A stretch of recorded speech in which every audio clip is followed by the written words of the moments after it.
नमस्कार दोस्तों, welcome to SG sociology. आज के इस वीडियो में हम बात करने वाले हैं धर्मनिरपेक्षता के बारे में, यानी सेकुलरिज्म इन सोशियोलॉजी।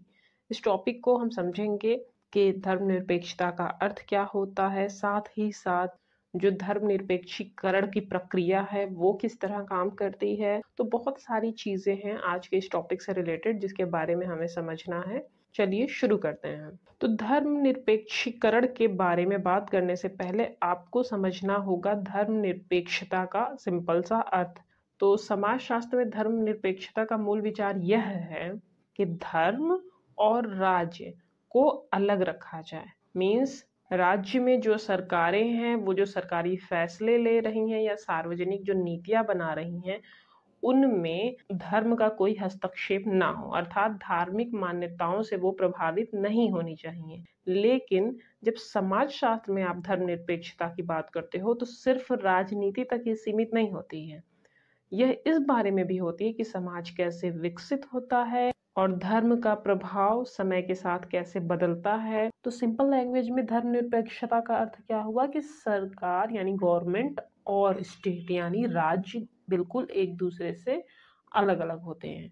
इसका मतलब ये नहीं है कि जो सरकार में लोग हैं या उस पूरे सोसाइटी में उस स्टेट में जितने भी लोग हैं वो धर्म को नहीं मानते, बल्कि इसका मीनिंग ये होता है कि सरकार जो गवर्नमेंट काम कर रही है, गवर्नमेंट पोस्ट पे जितने लोग हैं वो किसी एक धर्म का समर्थन या विरोध नहीं करेंगे। मतलब धर्मनिरपेक्षता का जो विचार है उसमें क्या है, सभी धर्मों के लिए समानता है। दूसरी चीज जो है कि राजनीति और धर्म अलग अलग रहेंगे। सरकार जो होती है किसी भी स्टेट में, किसी भी कंट्री में, वो धार्मिक जो मान्यताएं हैं उनके आधार पे फैसले नहीं लेगी, वो फैसले लेगी कानून या उस देश के संविधान के अंतर्गत। तीसरी चीज धर्मनिरपेक्षता में क्या विचार होता है कि हर व्यक्ति को स्वतंत्रता हो, यानी धर्म उसका जो भी है उसको मानना है या नहीं मानना है उसके पास वो राइट्स होने चाहिए। फॉर एग्जाम्पल आप ले लो अमेरिका, फ्रांस और भारत।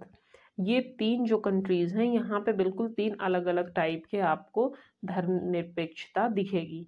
पहला जो है फ्रांस, वो शास्त्रीय धर्मनिरपेक्षता का पालन करता है। उसमें क्या है कि सरकार जो होती है वो पूरी तरह से धर्म को अलग रखती है, धार्मिक पहचान को सार्वजनिक संस्थानों में कम रखा जाता है।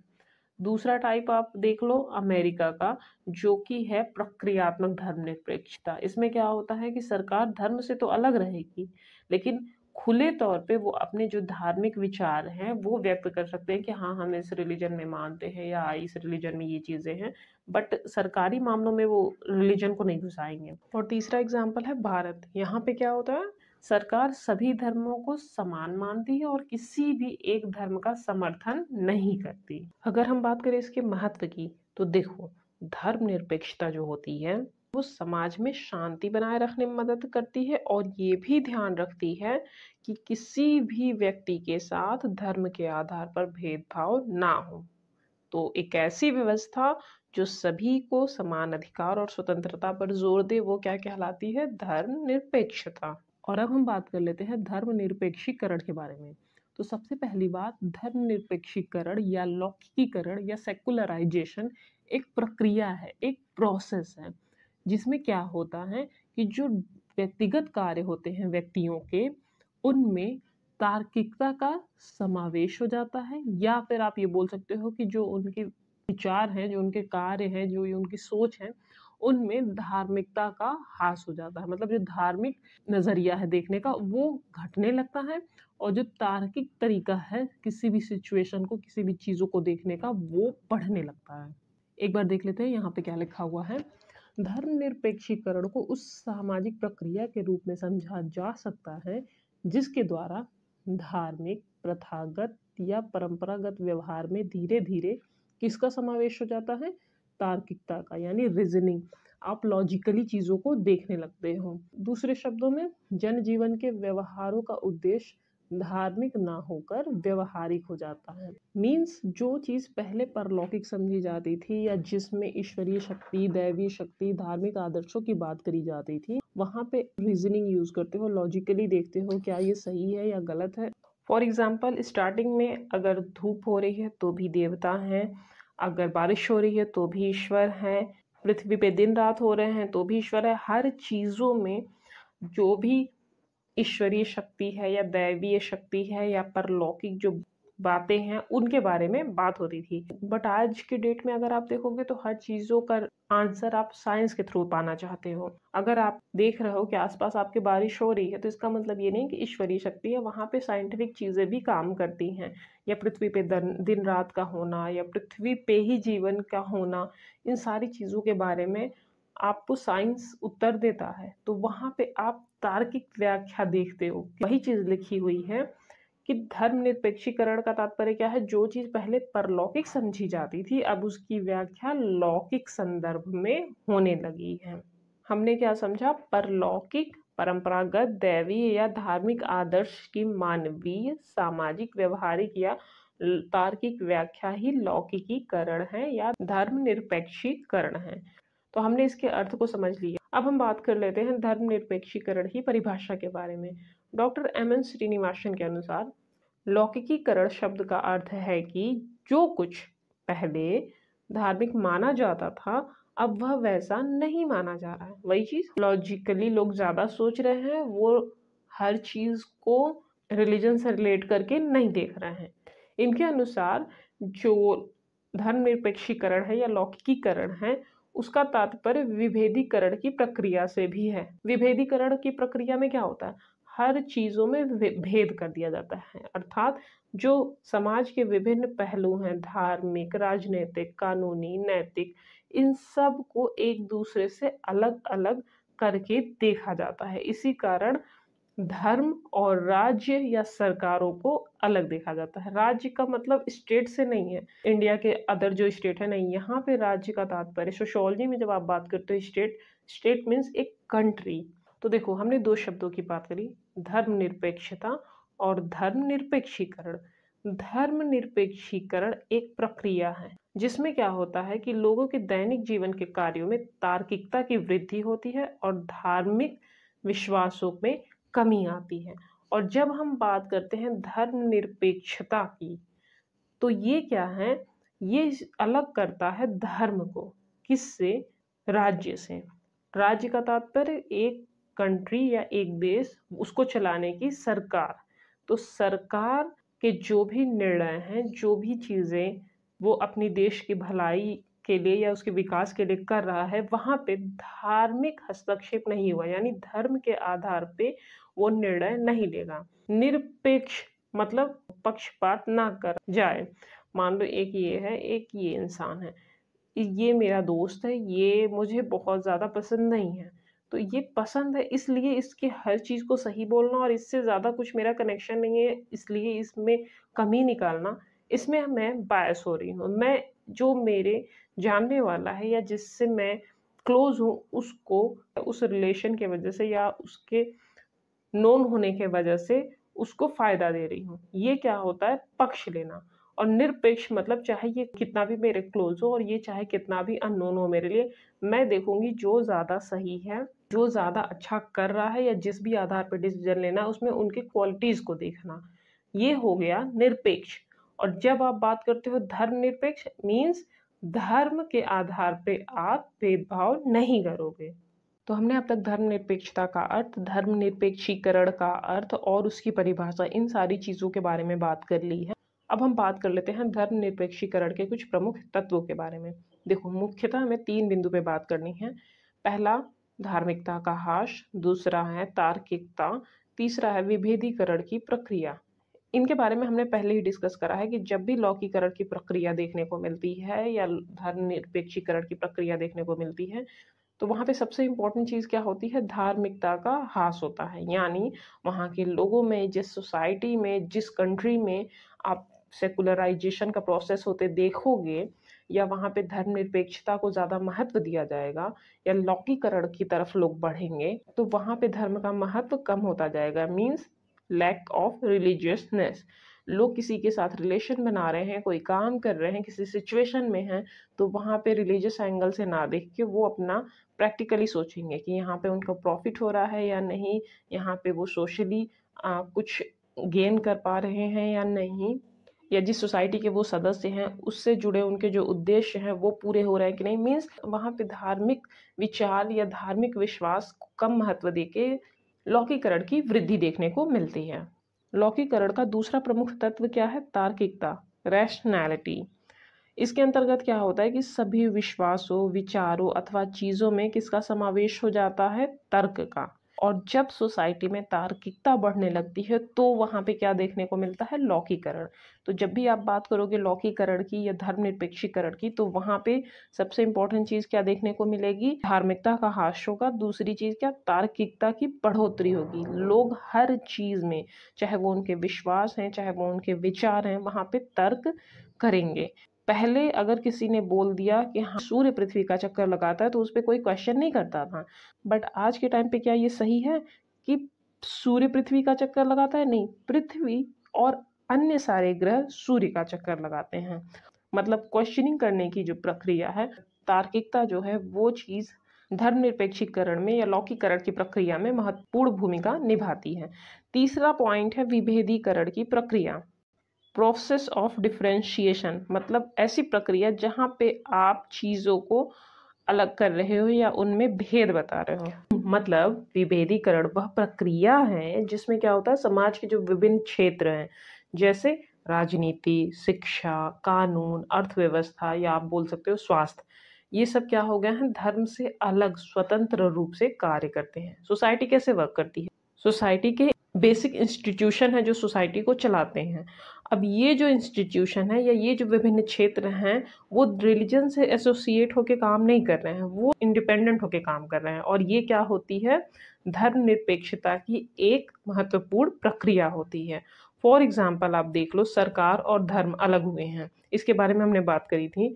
अगर हमारे भारत देश की बात करें तो संविधान जब 1950 में आया था तो उस समय देश को एक धर्मनिरपेक्ष राष्ट्र घोषित किया गया था। तो सरकारें जब भी कानून बनाते हैं तो वो धार्मिक ग्रंथों के बजाय किस पे? तर्क और न्याय के आधार पर निर्णय लेती हैं। ये जो नियम आएगा या ये जो कानून आएगा, क्या इससे हमारे देश की प्रोग्रेस होगी? यहाँ के रहने वाले प्रत्येक नागरिक को इससे लाभ होगा? वंचित वर्ग या जो पिछड़े वर्ग हैं उन्हें क्या इससे कुछ फायदा मिलेगा? ये इस चीज पे फोकस करती है। या आप हमारे जुडिशरी सिस्टम का देख सकते हो एग्जाम्पल। यहाँ पे भी जो डिसीजन लिए जाते हैं वो धर्म के आधार पे नहीं होते हैं। फॉर एग्जाम्पल ट्रिपल तलाक 2019 में इसे बैन किया गया था। ये मेनली किस पे फोकस था? विमेंस राइट यानी जेंडर इक्वालिटी के आधार पे ये डिसीजन लिया गया था, ना कि किसी धार्मिक मान्यता या धर्म के बेसिस पे। एक बार हम पढ़ लेते हैं। लौकिकरण में विभेदीकरण की प्रक्रिया का तात्पर्य यह है कि समाज में विभेदीकरण बढ़ता है। समाज के विभिन्न पहलू आर्थिक, राजनैतिक, धार्मिक, नैतिक, कानूनी आदि एक दूसरे से पृथक हो जाते हैं। इन सभी क्षेत्रों में धर्म का महत्व या प्रभाव कम हो जाता है। एग्जाम्पल के लिए आप देख लो राज्य। पहले जो राज्य होते थे वैदिक कालीन, अगर आप राज्य की बात करो तो वहां पे क्या होता था? राजा शासन करता था पूरे राज्य में। और राजा जो है वो किससे नीचे होता था? पुरोहितों से। मतलब वो राजा, उनके जो पुरोहित हैं, जो ऋषि मुनि या जो भी उनके गुरु रहे हैं, उनसे नीचे होता था राजा। जबकि राजा लीड कर रहा है पूरे राज्य को, फिर भी राजा से ऊपर कौन है? पुरोहित। यानी धर्म को महत्व दिया जा रहा है। या मुगल शासन का आप देख लो, मध्यकालीन टाइम में मुगल शासन में सबसे ऊपर होते थे शासक, जो मुगल शासक हैं या जो भी उस समय के किंग थे, एम्परर थे। और उनसे भी ऊपर कौन? उनके धर्म गुरु। बट आज अगर आप देखोगे तो धर्म और राज्य यानी कंट्रीज में जो भी लीड कर रही हैं गवर्नमेंट कंट्रीज को, वो और उस कंट्री का जो रिलीजन है वो बिल्कुल अलग अलग है। किसी भी कंट्री में उससे ऊपर कोई रिलीजन नहीं है। रिलीजन है उस कंट्री में, वहाँ के लोग अपने अकॉर्डिंग उन्हें जो भी रिलीजन पसंद है, जिसमें भी वो रहे आए हैं, उनकी जो भी बिलीफ सिस्टम है वो माने। बट ये चीज नहीं होगी कि राज्य से ऊपर कोई रिलीजन रखा जाएगा। तो धर्मनिरपेक्षीकरण के तत्वों के बारे में हमने बात कर ली है। अब हम बात कर लेते हैं धर्मनिरपेक्षीकरण से जुड़े सिद्धांतों के बारे में। देखो, धर्मनिरपेक्षता को समझने के लिए कि सोसाइटी में किस प्रकार धर्म का महत्व बढ़ा या घटा, या धर्मनिरपेक्षता का जो कॉन्सेप्ट है वो कैसे किसी भी सोसाइटी में आने लगा, इन सब चीज़ों को समझने के लिए हमें धर्मनिरपेक्षीकरण के सिद्धांत के बारे में पता होना चाहिए। तो कुछ इम्पोर्टेंट सोशियोलॉजिस्ट हैं जिन्होंने धर्म से रिलेटेड या धर्मनिरपेक्षीकरण से रिलेटेड कुछ अपने विचार व्यक्त किए हैं, उसके बारे में बात कर लेते हैं। सबसे पहले बात कर लेते हैं मैक्स वेबर के बारे में। इन्होंने युक्तिकरण यानी रैशनलाइजेशन और मोह भंग का कॉन्सेप्ट दिया था और इससे जोड़ के इन्होंने धर्म के बारे में व्याख्या की थी। इनका मानना था कि लोग विश्वास के बजाय विज्ञान पर भरोसा ज़्यादा करेंगे। मीन्स उन लोगों को जो चीज़ पहले धार्मिक नज़रिए से दिखती थी वो चीज़ अब रैशनली देखेंगे। फॉर एग्ज़ाम्पल, यहाँ पे एक नदी बहती है, गंगा नदी। अगर आप यहाँ इंडियन से पूछोगे तो हम क्या बोलते हैं? माँ गंगा। हम उन्हें धर्म के आधार पे उन्हें नदी मानते हैं, पवित्र चीज़ मानते हैं, गंगा जल बोलते हैं। हर पूजन में या किसी भी पूजा पाठ के चीज़ों में उसका प्रयोग होता है।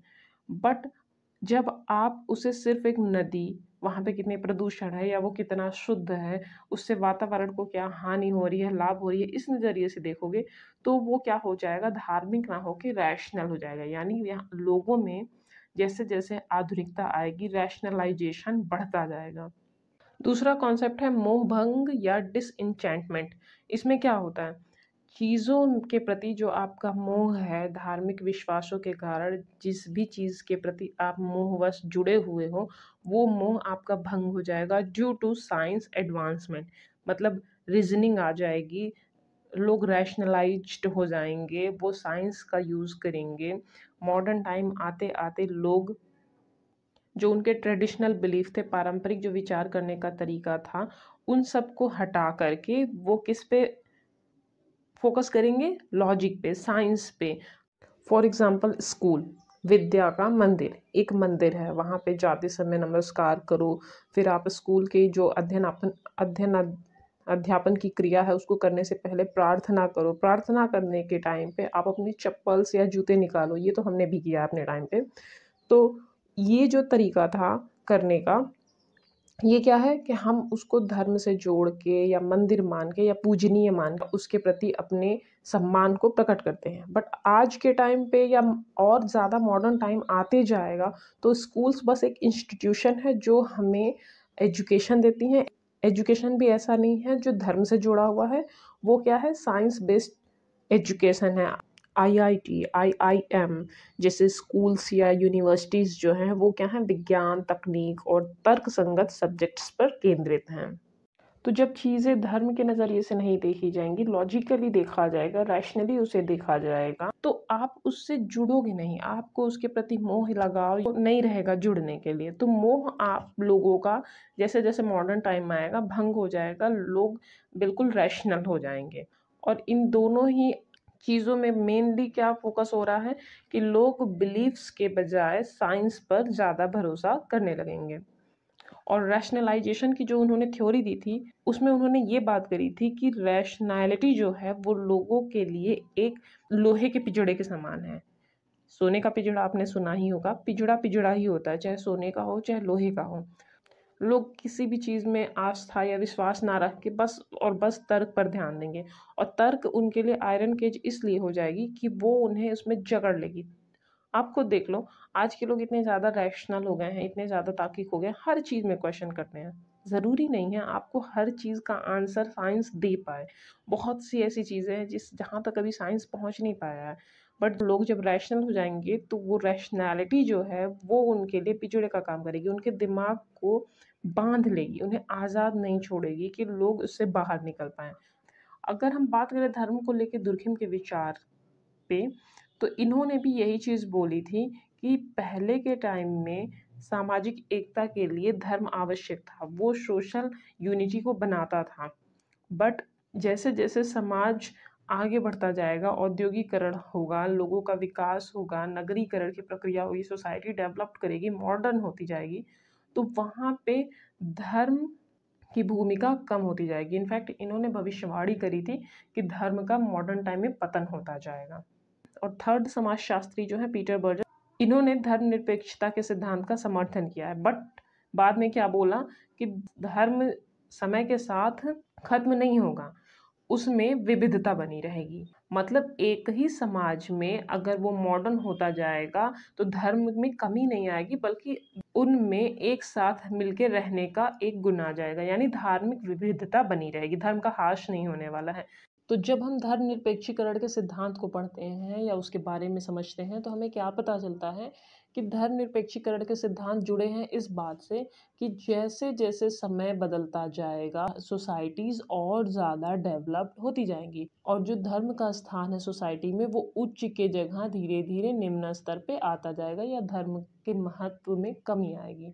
अब देखो जो ये बात यहाँ पे हो रही है कि जैसे जैसे सोसाइटी डेवलप करेगी, सोसाइटी कैसे डेवलप करेगी, ये जो धर्मनिरपेक्षीकरण की प्रक्रिया है या सेकुलर सोसाइटी की जो एक स्टेज है वो कैसे आएगी, उसके पीछे के कौन कौन से कारण होंगे। एक तो नगरीकरण यानी अर्बनाइजेशन। जैसे जैसे सोसाइटी में ये जो सोसाइटी नॉर्मल स्टेज में है अभी, यहाँ पे नगरीकरण होगा, औद्योगिकरण होगा, एजुकेशन जो मॉडर्न एजुकेशन है वो लोगों को दी जाएगी। प्लस जो सामाजिक धार्मिक आंदोलन है, यदि धर्म से रिलेटेड कई सारे कुरीतियाँ आ गई हैं, फॉर एग्जाम्पल इंडिया में था सती प्रथा थी या विधवा पुनर्विवाह नहीं हो सकता, बट अब आज के टाइम पे क्या है, हो रहा है। सती प्रथा पे रोक है, बाल विवाह पे रोक है। तो जो कुरीतियाँ हैं उनको लेके समाज सुधारक या सामाजिक धार्मिक आंदोलन हुए, वो चीज़ें समाज में चेंज लाने लगी। नगरीकरण की हमने बात कर ही ली, मॉडर्न एजुकेशन की बात हमने कर ही ली। प्लस अगर इंडिया की आप बात कर रहे हो तो वेस्टर्न कंट्रीज़ के जो कल्चर है उसका भी काफ़ी ज़्यादा प्रभाव पड़ा। प्लस ट्रांसपोर्टेशन यानी यातायात और संचार के जो साधन हैं, कोई भी चीज़ अभी देखो सोशल मीडिया के आने के बाद जो चीज़ें बोली जा रही हैं, जो चीज़ें की जा रही हैं, कितनी तेज़ी से फैल रही हैं। क्या इतनी तेज़ी से पहले कोई चीज़ न्यूज़ आपको पता चलती थी? नहीं। तो ये सारी चीज़ें क्या कर रही हैं, जो सोसाइटी इस जगह पे थी उसको यहाँ पे ला रही हैं। चाहे आप इंडिया को रोक लो उस जगह पे, चाहे अदर कंट्रीज़ को। तो जो सोसाइटीज़ डेवलप कर रही हैं उनमें धर्मनिरपेक्षीकरण की प्रक्रिया देखने को मिल रही है। और धर्मनिरपेक्षीकरण के कारण क्या हैं?